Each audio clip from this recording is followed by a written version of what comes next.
Um, Welcome to Department of Biotechnology, IIT Madras. This is part of the NPTEL which I am doing on medical biomaterials. I hope you are all taking that course. So you must have completed 3 weeks in this, and we have remaining another 5 weeks. So you must have been knowing about the course content. I just put it here. We will be talking about various biomaterials, metals, then polymers, ceramics, composites, blends. So as you go along, you will come across all these. We are looking at different surface modifications, morphologies, issues involved, and then cell material interactions. Okay, then tools used in biomaterial research. There are a lot of tools which you will be learning as you go along. Because as you know, biomaterials is highly interdisciplinary, includes material science, includes chemistry, and includes biology. So there are a lot of tools.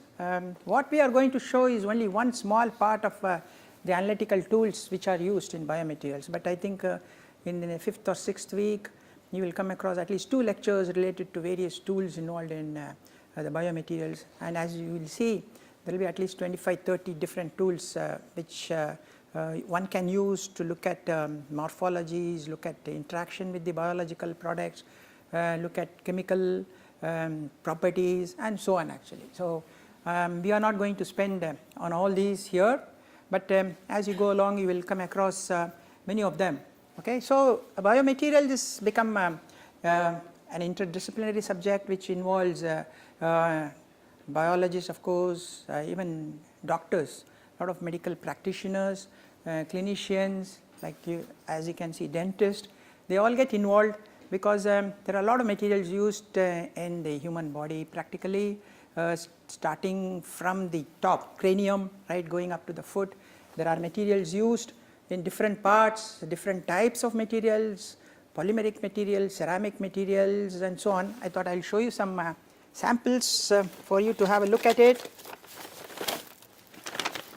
This is a urethral stent which is used in the urinary region. Okay, you can have a look at that urethral stent. That's made up of polyurethane. This is a polyester vascular graft. Okay, this is a large diameter polyester graft. I think it's about 6 millimeter, which is used in cardiac region. Like I said, this is an urethral stent. Polymethyl methacrylate beads, they impregnate drugs into that, and this is used in orthopedic open wounds where the drug like meropenem or vancomycin gets released as time goes on. Stainless steel orthopedic implant, especially after a bone fracture. This is a commercial wound healing patch. It's made up of polyvinyl alcohol, so it's used for surface wounds. Vein, this is a large diameter stent. It's made up of titanium, nickel, whereas in cardiac region they use small diameter stents. That's nickel titanium. So this is mostly used in vascular region, not in the cardiac region. This is made up of nickel titanium. This is used in the dental periodontia. I think you doctors will be interested. This is made up of, I think, they have collagen and they have impregnated drug into that, especially when they talk about periodontial. Even for root canal, they pack it up with this antibiotic releasing collagen. So you can see a lot of biomaterials which I have circulated, metals, polymers, biodegradable. Some of them are PMMA, that's not biodegradable. So those are issues. In some situations, you would like to have biodegradable material so that it disappears or get bioresorbed after a function of time. In some cases, we would like the material to be present all the time. For example, PMMA, when it is used in orthopedic long bone segment, they would like it to remain intact. Whereas if it is used as drug delivery, they would like it to completely get bioresorbed. So depending upon the situation, depending upon the problem at hand, depending upon the location of the body, the requirements are very different. We want different types of requirements depending upon where and what application you are looking at actually. Okay, so it's a very challenging, that's why it's extremely challenging, and there is nothing like one single solution for all problems, one single solution for the entire body. If you are looking at cardiac region, you are talking about blood compatibility, you are talking about platelet aggregation, thrombosis. If you are looking at urinary region, we are talking about salt precipitation, we are talking about bacteria like E. coli and protease merobolase. If you are talking about open wound, then things like bacteria like Staphylococcus aureus, inflammation. If you are talking about biomaterial for lung region, we are talking about other bacteria like Pseudomonas. So the requirements are different, and the type of environments are also different. Type of organisms, type of material cell interaction also changes a lot actually. Okay, so that is why this this course gives you a brief rundown of what are the various important aspects we look at actually. Okay, these are some just pictures. As you can see, this is a heart valve. They use polyester, polytetrafluoroethylene, polypropylene. Then there you have the titanium ring or cobalt alloy ring, and then you have the polymer ball here. So combination of metals and polymers. Okay, then if you are looking at polylactic acid, polylactic acid screws, they are biodegradable. So you can use it in orthopedic applications where you can screw the rod which I showed you, and it biodegrades over a period of time. Whereas polymethyl methacrylate, which I circulated, it takes up drug, but it's not biodegradable. It is used quite a lot, of course, in dental applications, and also in orthopedic for drug release, and also for long bone segment, but it's not biodegradable. So it's got some problems, and in dental also it's got problems because there is a worry about monomer release, which could be toxic, like acrylic acid release. But it's very advantageous because it sets very fast. You just need to shine UV and immediately it sets. That's the advantage of that. So it's got many advantages, but there is a lot of research on trying to find alternate polymers, especially for dental applications. And of course, these are urethral stents. It's used in urinary region. I think I circulated. I think that's a silicon material which I circulated. I also have a polyurethane. Yeah. Polyurethane stent. So that white color is polyurethane. So it's highly flexible. It is used in the urethral region so that the urine flows. If there is an infection and blockage of the ureter, so they place this for about 4 to 6 weeks. So that white color is the polyurethane, which is flexible. They have a silicon tube, which is the guide wire. They insert it through the ureter and place it in that ureter region actually. So they are made up of polyurethane. So we were also looking at polylactic glycolic acid, which is a biodegradable polymer. Polyurethane is not biodegradable. Polyurethane is very good in some respects because it's flexible. It's used in many cosmetic applications also. It's reasonably biocompatible, but it is not biodegradable. Whereas in this application, maybe it will be nice to have a biodegradable polymer so that it degrades after 4 to 6 weeks. But when it degrades, it should not break it into pieces, because that piece may go and get stuck. So it should get more bioresorbed. So that's a challenge in this particular polymer. Cardiac region, you have a this is a polytetrafluoroethylene BT shunt, whereas which I circulated is a polyester. Polyester is used for larger diameter, about 4 mm, 6 mm, but if you are looking at 3 mm, polytetrafluoroethylene is the best. It's very bio-inert, and it is used especially for diverting blood into the lungs for getting it oxygenated. Sometimes you have babies born with the hole in their heart, okay? So blood, instead of going to the lungs, gets short circuited and goes to the body, and those babies are called blue baby because the blood is not completely oxygenated. So there they use these type of BT shunts so that they divert the blood to the lungs, so that it gets oxygenated. Okay. So that's a BT shunt. There are some problems in this polytetrafluoroethylene. This is an angiogram which we are showing. Sometimes it gets hardened, and sometimes there is even thrombosis that can develop over a period of time, because the baby grows but these shunts don't grow like the way the baby grows. So there is always some issues related to pain and so on actually.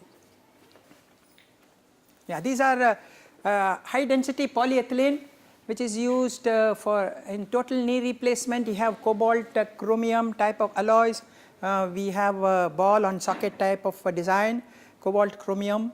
There is a high density polyethylene that comes in the gap to prevent metal on metal rubbing. So polyethylene, high density polyethylene is used, so you can see combination of metals and polymers being used. Okay, this is a urethral stent which I am showing you, polyurethane urethral stents. So some of the problems related to is in biological, the biofilm formation. You will see that in dental application, you will see in orthopedic applications, bacterial attachment, in the urinary region, salt encrustation, bacterial attachment. So modifying the surface. I think in the later part of the course I am talking about bacteria interaction with the metals and materials. So there I will talk about this biofilm formation, bacterial attachment, how various ways of preventing those biofilm formation and how to avoid that, different types of organisms that can form, and that can lead into more infection, because it is more difficult to kill these biofilm bacteria when compared to that which is in sessile form. So I am talking about it in the later part of the course. Okay, these are hydrogels. Hydrogels can be used for drug delivery. They have lot of water content, almost 100% water content, so they can be used for wound healing applications. They can be used for drug delivery applications. I think I am talking about it in the later part again in the course. Okay, they are 3D network. They swell, as you can see in the left hand picture. There is a very dry hydrogel. It's like a aplam, papad. Whereas when you add water, it just takes in and swells. You can see that, no, it's very transparent, like, yeah, you can see, no, this left hand side is dry hydrogel. It's exactly like aplam. Then when you add a lot of water, it takes 100%, 120%, and then it becomes transparent and very like a jelly thing actually. You know? That's why it's called hydrogel. It takes a lot of water, so it's very moist. It can be used for wound healing applications. We can even pack drugs into it, so it can be used for, again I am talking about hydrogel in the later part. Many polymers can be made into hydrogel, PVA for example, then some of the Gover gum type of alginate can be made into hydrogel. Alginate is a biopolymer, PVA is a synthetic type of polymer. So many polymers can be made into hydrogel, not all polymers, so it takes a lot of water. Yeah, these are bone plates which I circulated. The one which I circulated is stainless steel 316L. It's been used for a long time. It's cheaper, but now they are slowly moving into titanium, because stainless steel can be corrosive, and especially those patients, people who have high blood glucose level, that means those who have diabetes, then stainless steel can get corroded over a period of time. That's why they are moving into titanium type of bone plates. Okay, so these bone plates will remain in the body for a long time. So can we think of designing new materials? Magnesium is being thought of as a bioresorbable material. So there is some interest now, but magnesium degrades very fast. It also liberates hydrogen. So you need to work on how to overcome those problems. Titanium has got very good strength. So titanium that way is fantastic. Everybody is moving out of stainless steel. Like I said, stainless steel can corrode, and those who have high glucose levels have problem when they have this type of bone plate. So titanium is currently used, but can we go into biodegradable, not bioresorbable metals which has very high load bearing capacity, at the same time slowly degrades after the bone has healed, you know, about 3 months, 4 months, 6 months. Magnesium appears to be a good candidate. So there are some magnesium alloys are coming up. to slow down the degradation of magnesium and also improve the tensile strength or load bearing capacity of this magnesium. So that's another area where there is a lot of opportunities. Okay, these are to slow down the degradation. We can coat it with polymers also. We can make it antibacterial also, because when there is an open wound, immediately infection sets in. So there is a local antibiotic need. So you need to have large amount of antibiotic present at the location of the wound rather than systemic antibiotic. Although patients will be given antibiotics orally, but the bacterial load at the site of infection is extremely high. So can you have some delivery system which will liberate high amounts of antibiotic from the surface? So you can have a biodegradable polymer where you can have antibiotic encapsulated, polymer degrades and slowly drug gets released. So that's some strategies. Okay, these are titanium, like I said, stainless steel is slowly coming out. So this is titanium screws, as you can see here on the left hand side, that's a titanium screw. It's slightly more expensive, but it lasts forever when compared to stainless steel. And they are connected to the bone, as you can see, with screws. So sometimes there is corrosion that takes place between the screw and the bone. That is because if they have two different metals, you always will have corrosion and failure of the material. So you should try to have similar type of material for the screws as well as for the bone plate. Then only this type of disjointed material corrosion can be avoided.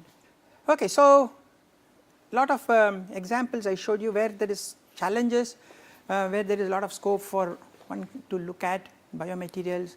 Showed you polymeric, I showed you metallic, and ceramics type of material.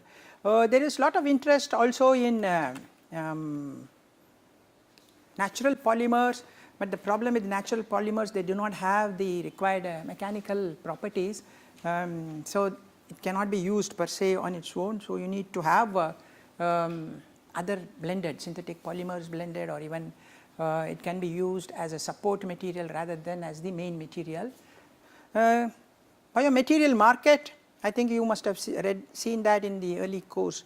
Mostly metallic biomaterials take in bigger market because orthopedic is one of the biggest problem, followed by cardiovascular. So orthopedic means a lot of metals are used, mostly in nickel, titanium, stainless steel, then cobalt chromium alloys and so on. These are all big business in the biomaterial area for load bearing applications, actually cranial implants.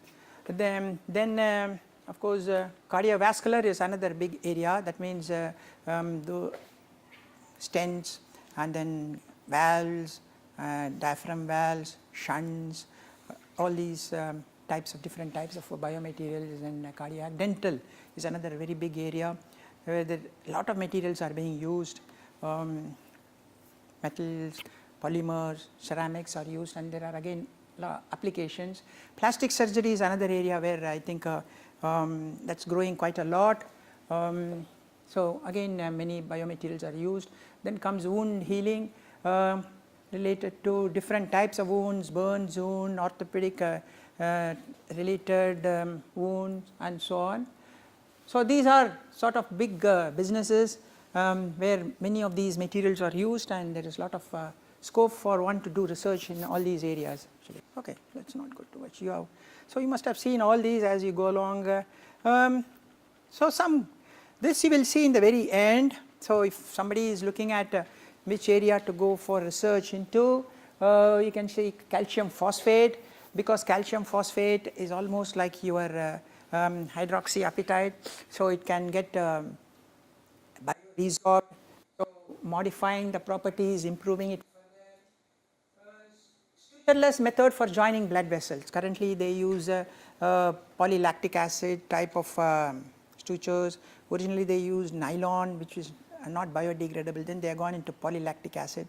So can you think of joining blood vessels without that? Smart materials, novel materials, materials which can adapt to the shape, materials which can know the local environment and get modified accordingly, that they are called smart materials. As the person grows, can the material also change. For example, like I said, when you use a shunt in a baby grows, but the shunt remains as 6 mm forever. So there is a lot of issues related to pain and flexibilities. So can they grow as the person grows? So that's called smart material.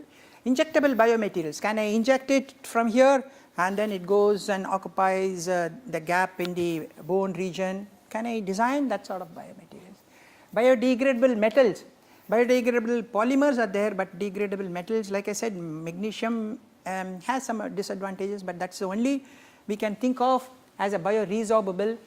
Microfluidic, that's one area which is growing quite a lot in the area of biomaterials.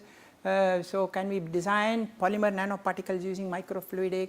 Then neuronal biomaterials, cranial implants, then having scaffolds for cranial parts. So that's then biopolymers. Like I said, biopolymers have a lot of issues related to mechanical properties, mechanical strength, so can we design biopolymers which are as good as synthetic polymers in all physicochemical properties? Balloon catheters, currently yes, catheters, there are balloon catheters used, but still there are issues related to tear and so on, actually material toxicity and so on. Direct sensing electrodes, biosensors, that's one area.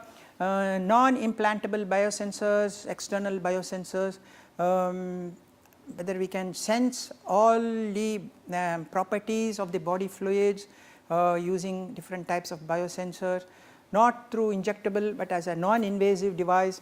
So there is a lot of interest, because currently everything is invasive. They take out blood or they take out some fluid or some tissues. So can we have biosensors which is non-invasive? So that's a lot of interest in that, because nobody likes getting poked and pushed. Then aesthetic appearance, because cosmetic surgery is becoming very big in many areas. So many materials designs have to be modified. Of course, dentists know quite a lot about cosmetic surgery, but in other parts of the body also there is interest quite a lot on aesthetic appearance. Laser processing of biomaterials, of course 3D printing, 3D bioprinting, all these are areas which are going to really. Then tissue regeneration, can we make grow the tissues outside and then fix it inside the body of the person? Okay, that is tissue regeneration. 3D scaffolds. Okay, there is a barrier which is called a blood-brain barrier, which separates the brain from the rest of the blood, so that drugs, bacteria and other metabolites don't enter the brain and disturb the brain function. But you need sometimes to cross that to reach the brain. If I am talking about issues related to brain, like you are wanting to treat Alzheimer's or Parkinson's disease, so you want the drug to go into the blood-brain barrier, whereas you don't want other drugs to go cross the blood-brain barrier. So when you want to cross, you need to design special materials or special drug delivery systems which can cross that actually. So, and then bone graft substitutes, multiple drug deliveries. Can I have 2, 3, 4 drugs delivered simultaneously or different time points?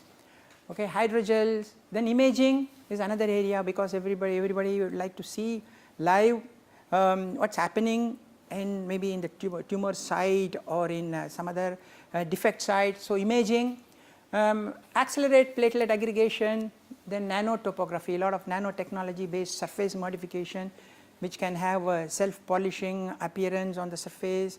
Okay, then prevent biofilms, that's an endless problem. Understanding interaction between biomaterials and biological, understand the mechanism. So you need to have quite a lot of science aspects so that you understand all these properties and pictures. Okay, so there is a lot of scope for biomaterial research. Again, implantable antennas for wireless biomedical devices. So maybe my blood properties are being measured and transmitted to somebody else living, to a medical doctor, practitioner. in some other part. So can we have this type of wireless biomedical devices? A lot of electronics research possibilities are there actually. And again, if you want to have high data transfer using a wireless system, then we are talking about a lot of challenges in the area of electronics. So electronics engineers also can get involved in that actually. There are a lot of failures, biomaterials I think you will come across in the last part of the course, why biomaterials fail. So again, these are possible areas for one to do research on. Can I overcome these failure rates? Currently they approve 1 in a million failure, but can we improve it further? Can we go to 1 in a billion? Okay, because even 1 in a million could be very high. If there are million patients who are placed this particular stent, and there could be 1 or 2 patients who may get the failure. So can we improve the reduce the failure rates?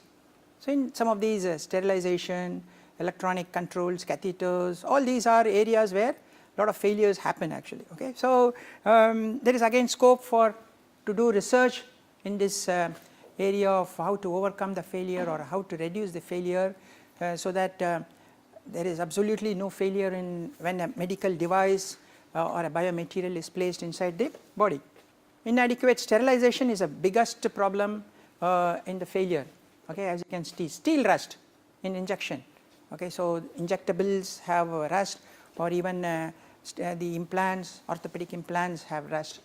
Okay, ventilators with defective compartment, infantries, guide wire flaking coating, all these are failures which the Food and Drug Administration Authority have looked at. We will talk about it in the last part of my course also. Okay, so I think some of them you must have covered, which in the past 3 weeks, and some of them you are going to come across in the next 4 or 5 weeks. Okay, I hope you enjoy the course. I hope you all take part in the final exam also, which will be held maybe in April or no, sorry, yeah, April end. Yeah, okay, so you can take part in that as well.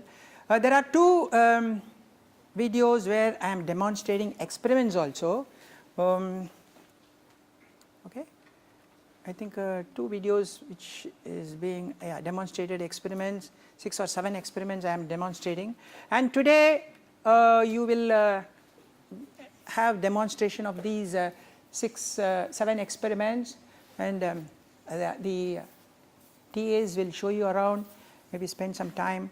They will show how the setup works, and they will show you how it looks at how to operate this and so on actually. 3D printer, then contact angle instrument which tells you the hydrophilic or hydrophobic nature of the surface. More hydrophilic, you will have less adhesion of bacteria, so and more hydrophilic, more biocompatibility. So generally we try to make the surface hydrophilic. And then coating of surfaces, different types of coatings, either have antibiotic coated, sometimes we can have smooth material which will prevent biofilm coating, then nanoparticle preparation, then particle size analyzer. In the nano range, we can measure the particle size in nano range. We can measure the zeta potential also of those particles. Then electrospinning, where we can make fibers of the polymers and different polymer blends, or even with ceramics, we can have drug loading into that so that we can get it as a mat. So these are the 6 experiments which we are going to have demonstrated by this. So we will divide into smaller groups so that small groups can go around and go through the experiment. Okay.